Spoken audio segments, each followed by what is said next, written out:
It's 5 a.m. in New York, 10 in London, and 6 on a Thursday evening here in Korea. Live from Seoul, I'm Conn-young. I'm Daniel Choy. Thank you for tuning in. We begin with the continuation of the coverage on the sinking ferry story that's going on, that's developing at the moment. We continue our special coverage on the ferry that has capsized off Korea's southwestern coast. A major rescue operation continues on this Thursday afternoon, more than 24 hours after a Korean passenger ferry carrying 475 people listed and started to sink. In fact, it's been 33 hours.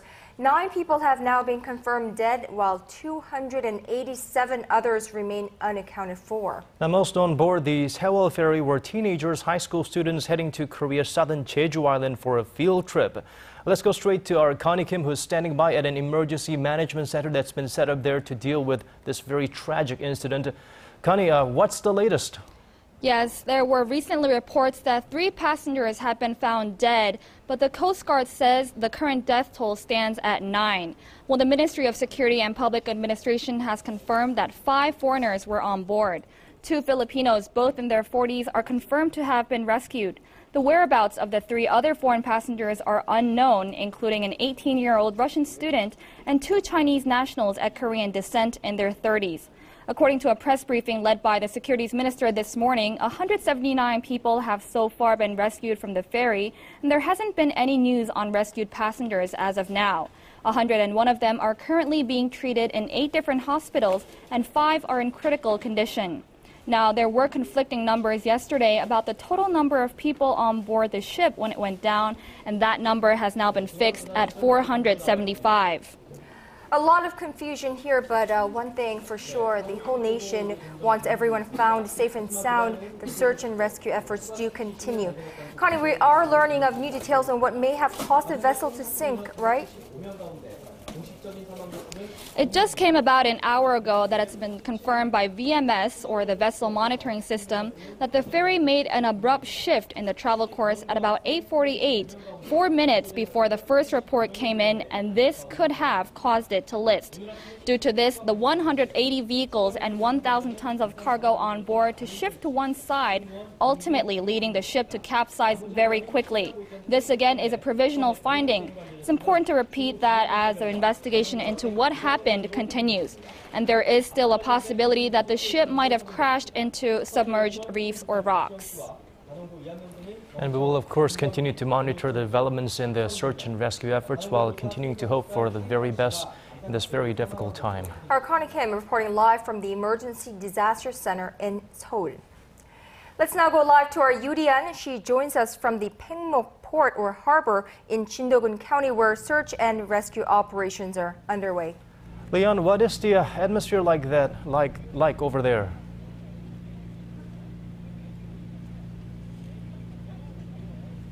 Hi guys, I'm at the Paengmok Port or the harbor, about 10 kilometers away from the site of the accident. You see the rescue vessels behind me, but rescue operations have come to a complete halt as of 2 p.m. today. That's also when 3 divers went missing due to strong tides. Thankfully, they were rescued within the hour, but that already just shows how bad the weather is down here. There are strong tides that are up to 1.1 meters. There have been winds. There's also heavy fog that really gives us low visibility. There were high hopes today for the rescue operations. Divers were planning on to go underwaters to inject oxygen into the vessel for potential survivors down there who are breathing the air that are being trapped inside the vessel, but unfortunately that plan is delayed along with all the rescue operations here, leaving a lot of the family members here distraught. Guys? Now, Leon, we know that the search and rescue efforts had halted earlier in the afternoon due to poor weather conditions. Any new developments?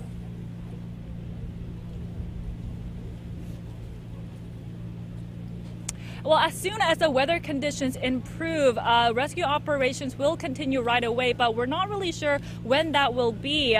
To be honest, the rain is in the forecast for late as early tomorrow morning, and tides are expected to go even higher by up to 4 meters tonight. So weather conditions are expected to worsen tonight. So we're not really sure if rescue operations will continue tonight. Now, a special team is stationed here at the Pengmok port. There are agencies from the Maritime, Home Affairs, and the Defense Ministries all out here. Also, President Park Geunhye has visited the site. She actually took a boat out to the site of the accident to give words of encouragement to the rescue operation there. Now, 3 cranes, large cranes, are on the way to the site right now. They're expected to arrive here around 4 p.m. tomorrow afternoon, and they're going to be used to haul up the vessel to move it to a safer location. But you guys have to remember, the vessel is extremely huge. It weighs 6,800 tons, and plus the water that's filled up, it's even heavier. So experts here say it's not going to take just hours, but even days to move the vessel. I'll be bringing you more updates within the next hour. Back to you guys. Well, Leon, thank you for being out there, and we hope you can bring us some good news in the near future. That's our Yurian reporting from Pengmok Port, Jindogun County, off the coast where the Seoul ferry capsized. As search and rescue teams race against time to find more survivors, they'll be assisted on Friday by the arrival of 3 salvage cranes, like our UDN said, which are on their way to the scene as we speak. However, as our Kim Young-gil reports, it could take months for the ship to be lifted from where it lays. 3 floating cranes are on their way to the accident site to help lift the 6,800-ton Seoul ferry on its side. Salvage efforts will start Friday as soon as the 3,600-ton floating cranes arrive from shipyards in Jinhae and Geoje respectively, both located near Korea's southeastern port city of Busan. 1 crane is expected to arrive in the morning and the other 2 in the afternoon to waters off Jindo Island in the southwestern Jeollanam-do province. However, maritime experts say it may take 2 months for the huge cranes to lift the capsized vessel due to the sheer size and weight of the vessel. There are other factors to take into account as well. The depth of the waters at 37 meters is one such factor. Others include high tidal waves and the fact that the ship, which was loaded with freight and now seawater, could now weigh up to 10,000 tons. Crane engineers say it will take at least 2 weeks to deploy chains around the huge vessel. And once the vessel is lifted to the surface, water will be pumped out slowly, after which time the ferry will be moved to nearby land. Meanwhile, until the cranes arrive, search and rescue operations will continue for anyone who may be still alive. Kim Young-gil, Arirang News. Now let's go live to our Kwon So-ah. She is at the Jindo Indoor Auditorium down in the coastal city. So it's been over 33 hours since the vessel began to capsize. This must be a harrowing time for the families of those missing, especially the parents of these high school students. How are they coping with this incident? Conn-young, when I arrived here at the Jindo Indoor Auditorium, it was a very sad sight. Sounds of wailing are filling the gym. Now, hundreds of families of the missing people, which are mostly high school students, are gathered here awaiting any kind of new development and are still hoping for the loved ones to return safe to them. Now, companies and civic groups like Red Cross and welfare foundations have sent relief supplies, including food, water, raincoats, and hot packs.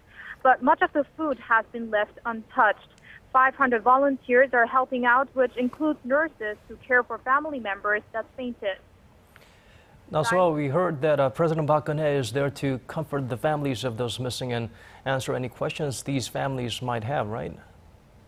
That's right, Daniel. At around 4:20 p.m., the auditorium began to bustle as President Park Geunhye arrived here to talk with the families and console them. She vowed to help them in any way and that she called for the utmost effort to the rescue crews. Now, the families had many questions. They were skeptic about the rescue crews, saying whenever they went to the site, they did not see the hundreds of rescuers that were supposed to be at help. When one became outraged about the fact that the families get to know about the rescue situations by watching the news, people joined in by shouting. Now, President Park assured them that by the evening, a screen will be installed in the auditorium for live observation. And she added that the families should be the first ones to know of the latest and assured them that they will be informed about the next steps such as the process of inserting oxygen into the ship and the trains that are scheduled to pull up the ship early tomorrow. By around 5 p.m., President Park left the auditorium and many families went to a shuttle bus that took them to the accident site. I will fill you in with more later on. Guys? Our Kwon-so reporting live from Chindo Indoor Auditorium, where the families of the missing passengers of the capsized ferry remains gathered, desperately waiting for good news. Although we still don't know what caused the ship to capsize, the events immediately after it experienced trouble is raising all sorts of questions about whether this tragedy could have been averted or at least smaller in scale. Right, and for the what ifs, what could have been, let's go over to our Park Ji-won at the news center for further details. Ji-won, what have we learned so far? Yes, Daniel, unfortunately, human error is being blamed for the fact that so many people are believed to be trapped inside the listing ship. We've heard reports that the passengers were told to remain where they were when the ship first encountered trouble, which runs counter to what safety experts advise people to do in such situations. They should have headed for open air. Also, there are reports that the captain of the ferry, identified as 60-year-old Lee Jun-seok, was one of the first to jump into a lifeboat, reportedly the only available lifeboat at the time. He abandoned the sinking ship and hundreds of passengers. Well, experts say that is absolutely unacceptable, that the captain, who should have remained on board giving directions, abandoned ship, along with other crew who also bailed out early. The captain spoke to investigators this morning and said he was truly sorry for the passengers and the victims' families. 정말 죄송하고 면목이 없습니다. 뭐라고 말씀드릴 수가 없습니다. But the captain didn't answer questions whether he changed the ship's course or whether he used the only available lifeboat to rescue himself. According to nation's Ship Safety Act, the captain has a responsibility to remain on board in the event of trouble until all passengers are safely rescued. Coast Guard officials are currently investigating Lee on charges of manslaughter. And it's also been pointed out that this ferry was carrying 46 lifeboats, which was mandated by the law. However, in the footage released of rescue operations, only 1 or 2 rescue boats were spotted, meaning the other 40 plus were not even deployed. And some reports say the boats were tied to the ferry by a chain. And experts think that this is all because of the lack of preparedness and training, which all boils down to human error. Now, Ji-won, as we continue to look for any signs of hope in this disaster, another has emerged today with talk about a possible air pocket that survivors may be using to stay alive. Tell us a bit more about that. Yes, experts point out that the vessel is not completely submerged and that the tip of the ferry is still above the surface, which means that there could be a giant air pocket. Air pocket in which survivors could be using to breathe and stay alive. Local media reports have been talking about a case out of Nigeria last year where a fisherman survived for 60 hours underwater by using such an air pocket until he was safely rescued. So families of survivors all hope and wish that such a miracle might unfold here in the nation as well. Right, we will not abandon hope that easily, and we'll hope for such a miracle at this point. And Ji-won, it was revealed this morning that a series of text messages sent by survivors on the ferry arrived late last night, but those hopes have been tampered down a bit, haven't they? Yes, Daniel. At around midnight last night, some 15 hours after the ship started listing, the messages said that they were alive and they did raise hopes that more survivors might be found. Let's take a look. My child was in the ship and sent a text message to his friend at 7:35 in the morning saying some 30 people were alive together, but they didn't give a location. Of course, I believe they are alive. However, the bad weather is hampering rescue efforts. But we must note that there is a strong possibility these messages were sent earlier than that and they just delivered at a later time. The authorities are also looking into whether the text messages were sent in fact by survivors inside the boat. All right, thank you for your report, Jiwon. There are certainly a lot of questions to be answered at this point. But right now, the only answer is to simply hope that the search and rescue team finds survivors in what has turned out to be one of the worst disasters in Korean history.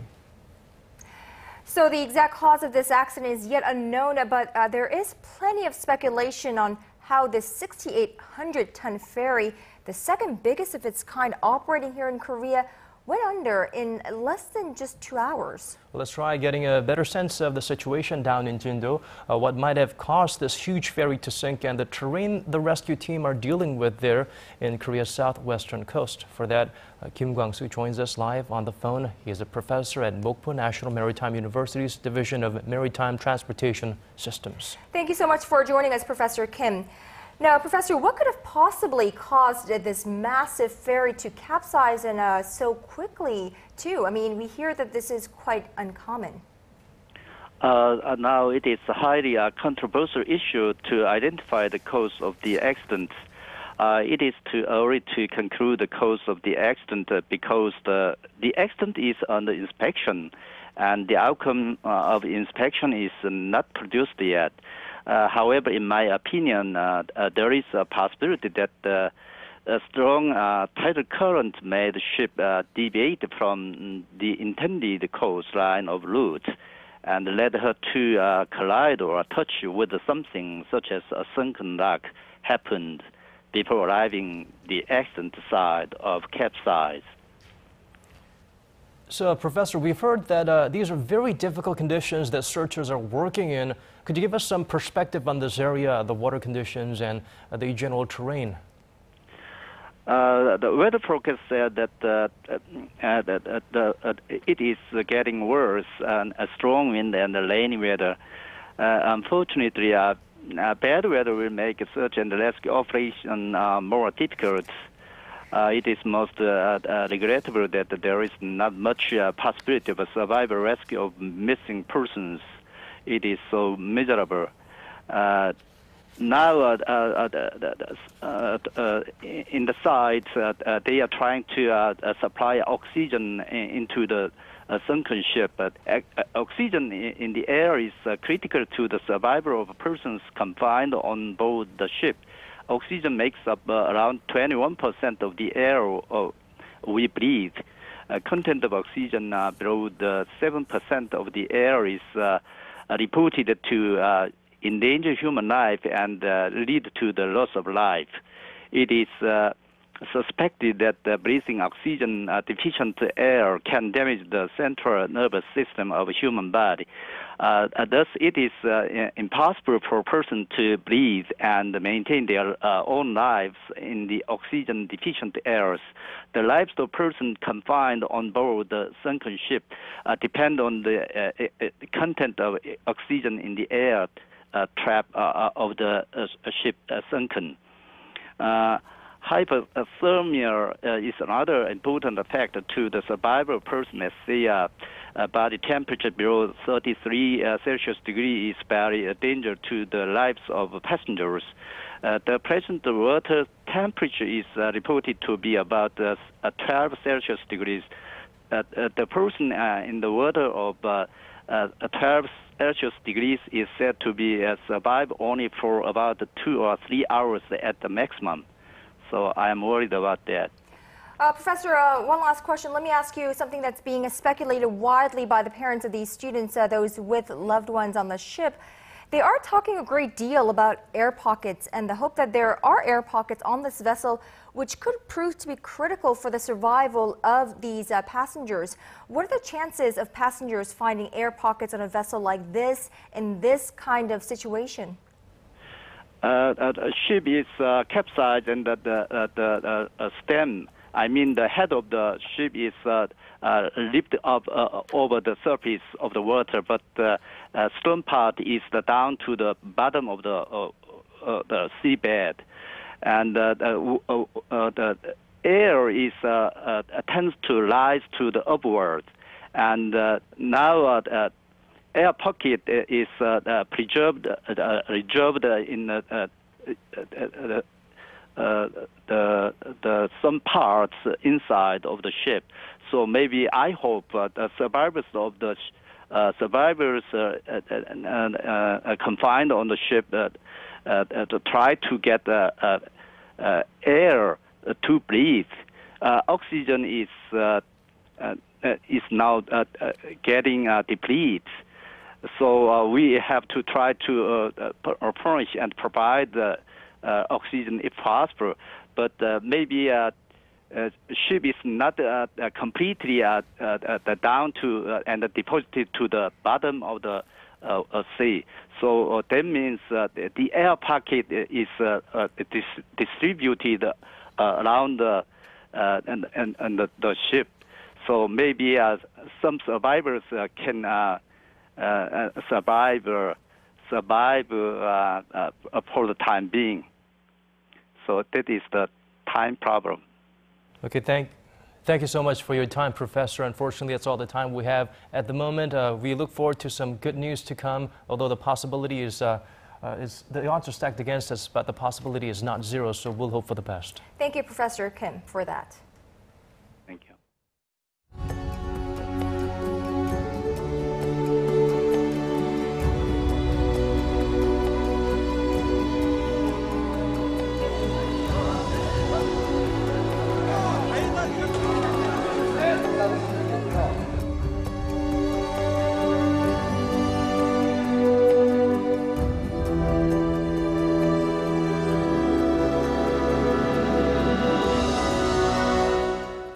The 475 people on board the Seoul ferry should be on Jeju Island right now.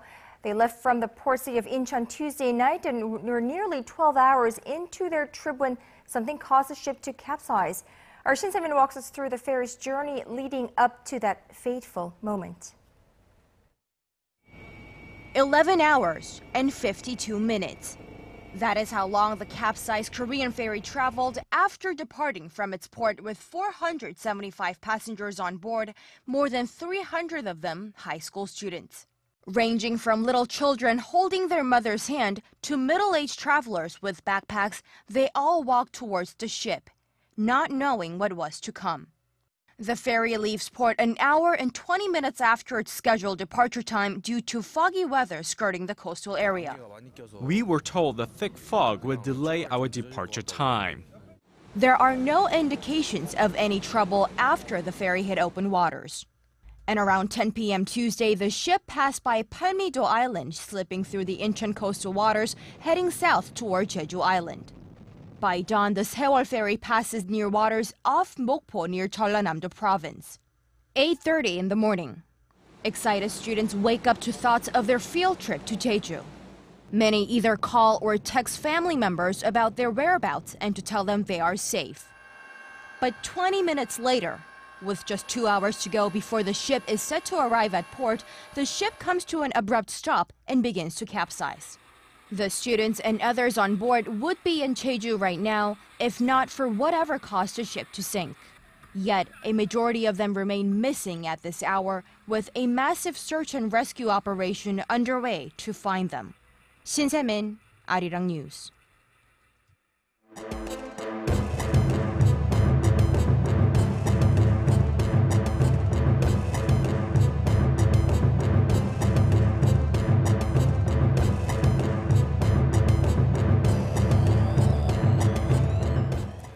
Now, more than anything, the weather is really hampering efforts to find survivors in the waters near Chindo. Let's turn to our Michelle Park for more details. Michelle. The rain has been coming down hard since this morning, where search and rescue operation continues, but the weather is making things much more difficult for the rescue teams. Clearly something that we don't have control of. What are the main issues slowing down the rescue, Michelle?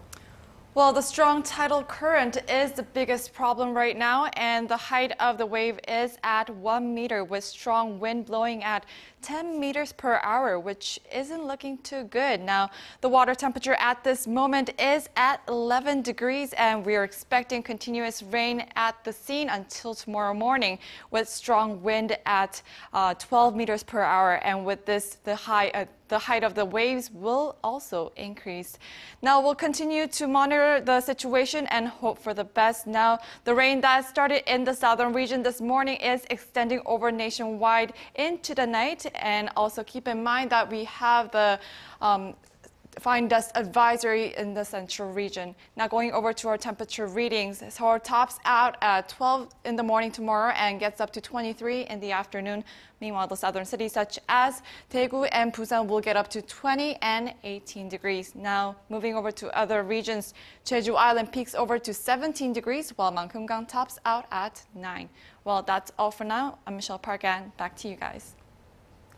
Thank you, Michelle, for that, and that's all from us at this hour. Our special coverage on the second ferry off Korea's southwestern coast continues all throughout the evening. Do check back with us at 7 p.m. Korean time for more.